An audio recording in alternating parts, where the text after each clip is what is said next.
un día festivo para ambos países, Paraguay y Brasil, Olimpia, Flamengo, trayectoria. Vamos, Mengão!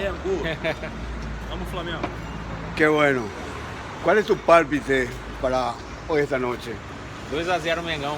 2-0. 2-0. Olha, que acha do Olimpia você? Quê? Que piensas do Olimpia? Qual é a consideração do time Olimpia? É um time grande, pô, ganhou 3 Libertadores, um Mundial. É um time grande, respeito. Mas 2-0 Flamengo. Não, peraí, porque quantas mulheres chegaram para essa festa do futebol hoje aqui? Existem bastante mulheres flamenguistas. As mulheres estão cada vez mais entrando nesse mundo do futebol. Qué bueno. Escúchame, ¿cuál es tu jugador preferido de tu time? Arrascaeta. Arrasca. ¿Por qué? Porque...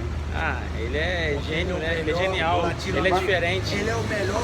Mas sim, Ele é o que dá o molho aí pro time, né? Sem ele o time fica mais comum, né? Com ele o time... Qué bueno, patamar. buenísima. Pero, ¿sabes qué? Sin historia no podemos hacer nada. Es Zico, fálame do Zico. 5 o quê? Zico. Aquele Zico que tinha o Flamengo, que jogou no Japão. Zico, número 10. Zico, é. Zico, pô. Não, Zico é o nosso Deus, né? Ele é o ídolo maior do nosso clube. O Flamengo é o Flamengo, é só o Zico, pô. Não tem ninguém acima do Zico dentro do Flamengo. E uma estrela mais do Flamengo. Qual Uma estrela? Gabigol, que vai meter 2 gols hoje. Não, mas a gente agora está fazendo história. Me fala de um jogador mais do Flamengo. Júnior, pô, lateral. Júnior. Adílio, Andrade, Nunes. Petkovic. Isso tá maluco. Tem que lembrar. Ih, o maluco cancelou, mano. E você? Eu. Se o Flamengo vai ganhar a Taça da Libertadores? Com certeza, a quarta. O maluco perguntou se E por quê? você é torcedor do Flamengo, eu falei, sou. Porque... Melhor que ele. Ah, demorou. Porque sim.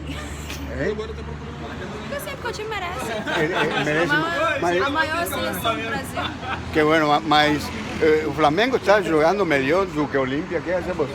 É melhor Em Libertadores, atualmente? o Flamengo joga muito bem, sim, com certeza. Qué bueno.